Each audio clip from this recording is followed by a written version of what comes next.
Welcome back to BCN news. Visakha Rushikonda భవనాల వినియోగంపై స్థానిక ప్రజా ప్రతినిధుల అభిప్రాయ సేకరణ తర్వాతనే ప్రభుత్వం నిర్ణయం తీసుకుంటుందని మాజీ మంత్రి భీమిలి ఎమ్మెల్యే గంటా శ్రీనివాసరావు తెలిపారు. రుషికొండ భవనాలపై స్థానిక ప్రజా ప్రతినిధుల అభిప్రాయాలను తీసుకోవాలని బీజేపీ ఎమ్మెల్యే విష్ణుకుమార్ రాజు సూచించారని అన్నారు. విశాఖ ఎంవీపీ కాలనీలోని తన నివాసంలో మీడియాతో మాట్లాడుతూ రుషికొండ భవనాల అంశంపై ప్రభుత్వం ఇంకా తుది నిర్ణయం తీసుకోలేదని తెలియజేశారు. రుషికొండలోని భవనాలను మ్యూజియం, ఆధ్యాత్మిక కేంద్రం, రీసెర్చ్ తదితర అవసరాలకు వినియోగించాలని పలు సంస్థలు ప్రతిపాదనలు చేసినట్లు ఆయన తెలియజేశారు. ముఖ్యమంత్రి చంద్రబాబు, ఉప ముఖ్యమంత్రి పవన్ కళ్యాణ్ ఈ అంశంపై ప్రత్యేకంగా దృష్టి సారించారని చెప్పారు. 5 ఏళ్లు కూడా ఎలాంటి పరిపాలన చేశారో మనం చూసాం.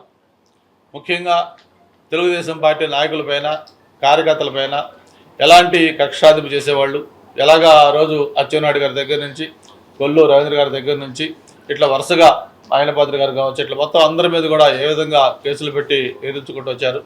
చివరికి అంత సీనియర్ నాయకుడు, ఈ దేశంలోనే ఒక క్రెడిబిలిటీ ఉన్న నాయకుడు, ముఖ్యంగా ఒక విజనరీ నాయకుడిగా ప్రపంచంలోనే అనేక కంపెనీల దగ్గర నుంచి కూడా పొగడ్తలు పొంది ఒక మంచి రోల్ మోడల్గా ఉన్న చంద్రబాబు నాయుడు గారు లాంటి వ్యక్తిని కూడా ఒక ఫాల్స్ దీంట్లో పెట్టి ఆ ఏజ్లో ఉన్న వ్యక్తిని కనీసం ప్రొసీజర్ కూడా ఫాలో కాకుండా ఆయన్ని అరెస్ట్ చేయడం జరిగింది. అరెస్ట్ చేస్తే చూసాం ప్రజల నుంచి కూడా రెస్పాన్స్ ఎలా వచ్చిందో. ఒక రాష్ట్రం కాదు, దేశం కాదు, ప్రపంచంలో తెలుగు వాళ్ళు ఎక్కడున్నారో అన్ని చోట్ల నుంచి కూడా దాని మీద ప్రజలు స్పందించే విధంగా ఆయనకి రెస్పాన్స్ వచ్చింది.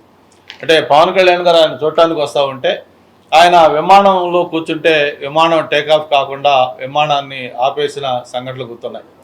చివరికి ఆయన బై రోడ్ వస్తామని చెప్పి రోడ్డు మీద వస్తూ ఉంటే ఆయన వెహికల్కి అనుమతి ఇవ్వకపోతే చివరికి రోడ్డు మీద ఆయన పడుకొని నిరసన చేసి తెలియజేసి ప్రజల యొక్క ఇది ఎక్కువైతే అప్పుడు చివరికి ఆయనకి వదిలేసిన పరిస్థితి వచ్చింది. అంటే ఒక అన్డెమోక్రటిక్గా ప్రజాస్వామ్యాన్ని పూర్తి చేసే విధంగా ఆ జగన్మోహన్ రెడ్డి గారు 5 ఏళ్ళు కూడా పరిపాలన అలా సాగింది.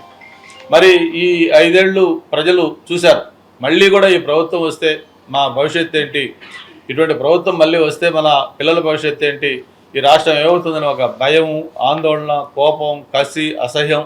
అంటే మళ్ళీ ఇంకొక ఇటువంటి ప్రభుత్వం ఎవరు కూడా ఆలోచించకూడదనే విధంగా ప్రజలు ఒక సౌండ్ ఎటువంటిది ఇచ్చారంటే రీసౌండ్ వచ్చే విధంగా ఎటువంటి మా ప్రజలు తీర్పిచ్చారంటే 175కి 164 సీట్లు రాష్ట్ర చరిత్రలో కనీ వినిరుగని ఒక తీర్పది. ప్రజలందరూ కూడా సౌండ్ లేకుండా రౌండ్ వేశారు. అంటే ఎవరు కూడా ఊహించలా. ఆయన ఒక పక్క వైనాట్ 175 వైనాట్ 175 అనేవాడు. ఆ ప్రజలు వైనాట్ 175 అంటే కేవలం 11 సీట్లకే పరిమితం చేశారు. ఆ 11 సీట్లు కూడా ఏదో టెక్నికల్గా కొన్ని చిన్న మా సైడు జరిగిన మిస్టేక్స్ వల్ల గెలిచాయి, కానీ లేకపోతే ఏ 2-3 సీట్లో గెలిచి జగన్మోహన్ రెడ్డి చరిత్రలో మిగిలిపోయి ఉండేవాడు. అటువంటి తీర్పు ప్రజలు ఇచ్చారు. మరి ఆ ప్రజలు తీర్పు ఇచ్చిన తర్వాత మా మీద కూడా బాధ్యత ఉంది. ప్రజలకి ఖచ్చితంగా వాళ్ళ నమ్మకాన్ని నిలబెట్టుకోవాల్సిన అవసరం కూడా మా పైన ఉంది. అందుకే ఈరోజు ఎంతో బాధ్యతతోటి, ఎంతో జాగ్రత్తగా చెప్పిన హామీలన్నీ కూడా అమలు చేసుకుంటూ వచ్చాం. మరి అవి ఒక్కోసారి చూసుకుంటే మీ దాకా చెప్పాను మీకు నేను సూపర్ 6లో చెప్పిన 6 హామీలే కాకుండా చెప్పని హామీలు కూడా ఎన్నో అమలు చేసుకుంటూ వస్తున్నాం. అన్న క్యాంటీన్లు మరి ఆ రోజు మనం చెప్పాం. అంతకుముందు మన అన్న క్యాంటీన్లు పేదవాడికి 5 రూపాయలకే భోజనం పెట్టే విధంగా మంచి రుచికరమైన భోజనం చేస్తూ ఉంటే దాన్ని ప్రభుత్వం వచ్చిన వెంటనే దాన్ని మూసేశారు. మళ్ళీ కూటమి ప్రభుత్వం వచ్చిన తర్వాత 204 అన్న క్యాంటీన్లు అన్నీ కూడా ఓపెన్ చేయడం జరిగింది. తల్లికి వందనం ఏదైతే మనం పిల్లలకి స్కూల్ గోయింగ్ పిల్లలకు ఉన్నారో వాళ్ళకి ఇస్తున్నాము ఆ పథకం కింద. ఎన్నికలకు ముందు జగన్మోహన్ రెడ్డి గారు ఏం చెప్పారో మనం చూసాం. జగన్మోహన్ రెడ్డి గారు చెప్పడమే కాదు, వాళ్ళ సతీమణి భారతి గారితో కూడా చెప్పించారు. ఇంట్లో ఎంతమంది పిల్లలు ఉంటే అంతమంది పిల్లలకి ఇస్తామని చెప్పాను. కానీ అధికారంలోకి వచ్చిన తర్వాత దాన్ని పక్కన పెట్టి ఇది అమ్మఒడి, అమ్మంటే ఒక్కరే కదా అమ్మకి ఇచ్చే కార్యక్రమం ఇది, కాబట్టి పిల్లలు 2 3 మాకు సంబంధం లేదు, ఒక్కరికే ఇస్తామని చెప్పి మెలకి పెట్టారు. కట్టితే ఆ రోజు తల్లిదండ్రులకి అదొక పెద్ద పరీక్ష. ఇంట్లో 2 3 పిల్లలు ఉంటే మీరు ఏ బిడ్డ చదివించుకుంటారో తేల్చుకోండి అంటే ఆ తల్లిదండ్రులకు నిజంగా అది విషం పరీక్ష. ఆ బాధ గమనించి మనం ప్రభుత్వం వచ్చిన తర్వాత ఇంట్లో ఎంతమంది పిల్లలు ఉంటే అంతమందికి ఇస్తామని చెప్పి తల్లికి వందనం చెప్పిన మాట ప్రకారం మొత్తం 67.27 లక్షల మందికి 10,000 కోట్లు ఇవి మొత్తం అందరికి కూడా ఈ తల్లికి వందనం పథకం మనం ఇస్తా ఉన్నాం. టీడీపీలో కష్టపడ్డ వారికి ప్రత్యేక గుర్తింపు ఉంటుందని Kadapa MLA Madhavi Reddy TDP polit bureau సభ్యులు శ్రీనివాసులరెడ్డిలు పేర్కొన్నారు. కడప జిల్లా కమిటీలో జిల్లా ఉపాధ్యక్షుడిగా డాక్టర్ నజీముద్దీన్ నియమించడం చూస్తే కష్టపడిన వారికి అధిష్టానం ఎంత గుర్తింపు ఇచ్చిందో తెలుస్తుందని అన్నారు. పార్టీ బలోపేతం చేసేందుకు ప్రతి ఒక్కరూ కృషి చేయాలని తెలియజేశారు. కమిటీలో పదవులు దక్కడం చాలా సంతోషించాను. వాళ్ళకి శుభాకాంక్షలు కూడా తెలియజేస్తున్నాను. అలాగనే కడప నియోజకవర్గం నుంచి నామినేటెడ్ పోస్టులు కూడా అత్యధికంగా కడప నియోజకవర్గానికి కేటాయించడం సాధించుకోవడం జరిగింది. రాబో కాలంలో ఇంకా మిగతా వాళ్ళకు కూడా అవకాశాలు కల్పిస్తూ ముందుకెళ్తాము. ప్రతి ఒక్కరికి సమాన అవకాశాలు ఇస్తూ కడప నియోజకవర్గంలో తెలుగుదేశం పార్టీ స్ట్రెంథన్ చేసుకుంటాము. పార్టీ కోసం కష్టపడి పనిచేసే వాళ్ళకందరికీ ఎప్పుడు గుర్తింపు ఉంటుంది. ఒకరికి ముందు ఒకరి వెనక ఉంటుంది తేడా. ప్రతి ఒక్కరూ అదే ప్రోటీన్స్తో ఎలా రిలేషన్స్ మనం ఇచ్చామో అదే దాంతో అదే ఆలోచనతో ముందుకెళ్తే డెఫినెట్ గా మనం అందరం స్ట్రాంగ్ అవుతాం. తెలుగుదేశం పార్టీలో మనకు సరైన గుర్తింపు వస్తుంది. డెఫినెట్ గా ప్రతి ఒక్కరము ఫ్యామిలీ లెక్క తెలుగుదేశం పార్టీ కోసం కడప నియోజకవర్గం ప్రతి ఒక్కరు పనిచేస్తాం. ఇప్పుడు కూడా గౌరవం గుర్తింపు వస్తుందనే దానికి రోజు కడప జిల్లా కేంద్ర పార్టీ కార్యాలయం ప్రకటించిన కడప జిల్లా పార్టీ కమిటీ జాబితాలో ఉపాధ్యక్షుడిగా డాక్టర్ నజీముద్దీన్, అదేవిధంగా సంపత్ కుమారు, బొమ్మిశెట్టి చంద్రశేఖర్, వెంకటేష్ వీళ్ళందరికీ కూడా జిల్లా కమిటీలో స్థానం కలిగి వచ్చింది. పార్టీ కోసం, పార్టీ బలోపేతానికి కడప అసెంబ్లీనే కాకుండా జిల్లా వ్యాప్తంగా మీరు కష్టపడి పార్టీ కోసం, భవిష్యత్తు కోసం కృషి చేయాలా అని కోరుతున్నా. పార్టీ కూడా కష్టపడిన వాళ్ళకి భవిష్యత్తులో గుర్తింపు ఇస్తుంది. అదేవిధంగా నామినేటెడ్ పోస్టులో కూడా కడప నగరం నుంచి కూడా చాలా మంది 6 మందికి దాదాపుగా రాష్ట్రంలో కార్పొరేషన్ లో కూడా నామినేటెడ్ పదవులు వచ్చినాయి. మిగతా వాళ్ళకు కూడా తప్పకుండా వరుస క్రమంలో అందరికీ కూడా అవకాశాలు వస్తాయి. జిల్లా కమిటీలో నియమితులైన మీకు అందరికీ కూడా నజీముద్దీన్ గారికి, వెంకటేష్ గారికి, సంపత్ గారికి, బొమ్మిశెట్టి చంద్రశేఖర్ శుభాకాంక్షలు తెలియజేస్తాం. రాష్ట్ర వ్యాప్తంగా కొత్త ఏడాదికి ప్రజలు ఘనంగా స్వాగతం పలికారు. టపాసుల మోతలు, కేక్ కటింగ్లు, డీజే శబ్దాల మధ్య హ్యాపీ న్యూ ఇయర్ అంటూ హోరెత్తించారు. విశాఖలో యువతీ యువకులు నృత్యాలతో కేరింతలు కొట్టారు. నగరాలు, పట్టణాలు మొదలుకొని గ్రామాల్లోని ప్రజలు వీధుల్లోకి వచ్చి వేడుకల్లో పాల్గొన్నారు.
ఒంటరిగా ఉన్న వృద్ధురాల్ని బంధించి 10 తులాల బంగారు ఆభరణాలను ఎత్తుకెళ్లిన 4 నిందితులను అరెస్ట్ చేసి చోరీ సొత్తు స్వాధీనం చేసుకున్నామని విశాఖ క్రైమ్ డీసీపీ లతా మాధురి తెలిపారు. పశ్చిమ గోదావరి జిల్లా భీమవరం మండలం సమీప రామాయణపురం ప్రాంతానికి చెందిన నిర్మల కుమారి భర్త గతంలోనే చనిపోయారు. కుమార్తె లిఖితతో కలిసి ఇంటి వద్దే టిఫిన్ దుకాణంతో జీవనం సాగిస్తుంది. నిర్మల అప్పుడప్పుడు ఆరిలోవ సమీప దారపాలెంలో అద్దె ఇంట్లో ఉంటున్న పెదనాన్న కొడుకు దుర్గాప్రసాద్ ఇంటికి వచ్చి వెళ్తూ ఉండేది. అలా దుర్గాప్రసాద్ ఇంటి యజమాని వసంత్తో పరిచయం పెంచుకుంది. ఆమె ఒంటిపై ఉన్న బంగారు ఆభరణాలపై కన్నేసింది. కుమార్తెతో పాటు తమ సొంతూరికి చెందిన అభిరామ్ మణిరత్నంతో కలిసి చోరీకి ప్రణాళిక సిద్దం చేసింది. వారంతా ఈ నెల 13న విశాఖ వచ్చి అదే రోజు రాత్రి చోరీకి ప్రయత్నించి విఫలమయ్యారు. మరుసటి రోజు రాత్రి 10 గంటల సమయంలో తల్లి, కుమార్తె బయట కాపలా ఉన్నారు. యువకులు ఇద్దరు లోపలకు వెళ్లి వృద్ధురాల్ని కట్టేసి ఆమె వద్ద ఉన్న సుమారు 10 తులాల బంగారు ఆభరణాలు, 8 తులాల వెండి ఆభరణాలను బలవంతంగా లాక్కుని పరారయ్యారు. కాసేపటికి తేరుకున్న వృద్ధురాలు ఆరిలోవ పోలీస్ స్టేషన్లో ఫిర్యాదు చేశారు. కేసు నమోదు చేసిన పోలీసులు నిందితులను అరెస్ట్ చేసి సొత్తు స్వాధీనం చేసుకున్నారని తెలియజేశారు. పోలీస్ స్టేషన్ లిమిట్స్ లో బంగారు తల్లి లేఅవుట్ దారపాలెం అక్కడ ఒక గ్రేవ్ రాబరీ కేసు రిపోర్ట్ అయ్యింది. ఇంట్లో ఒంటరిగా ఉన్న ఒక వృద్ధురాలిని బెదిరించి ఆమె దగ్గర ఉన్న గోల్డ్ అండ్ సమ్ క్యాష్ కూడా దొంగిలించి రాబ్ చేయడం జరిగింది. ఆ కేసుని మేము సక్సెస్ఫుల్గా Dwarka crime police and CCS వాళ్ళు సక్సెస్ఫుల్గా ఛేదించి ఈరోజు మీకు డీటెయిల్స్ చెప్తున్నాము. ఇందులో మొత్తం 4 పార్టిసిపేట్ చేశారు. ఈ కేసుని చాలా టెక్నికల్గా మేము ఛేదించడం జరిగింది.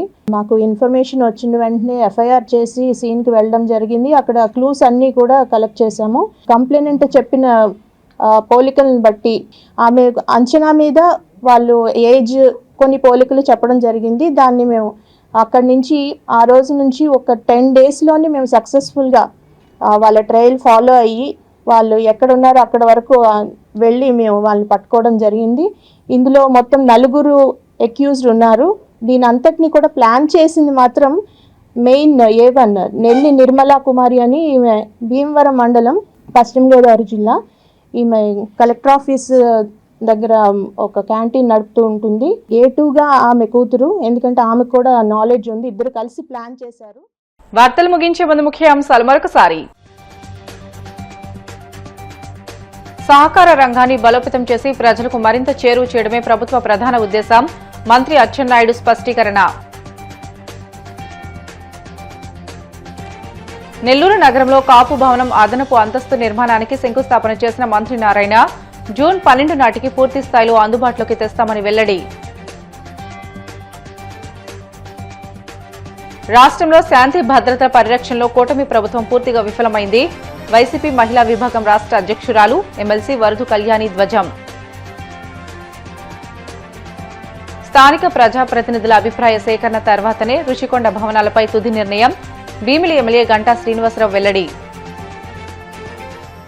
ఇవి ఇప్పటివరకున్న బులెటిన్లోని అప్డేట్స్. మరిన్ని వార్తల కోసం VCN digital YouTube channel, Facebook పేజీని ఫాలో అవ్వండి. అప్డేట్ వార్తల కోసం ప్లీజ్ డూ సబ్స్క్రైబ్.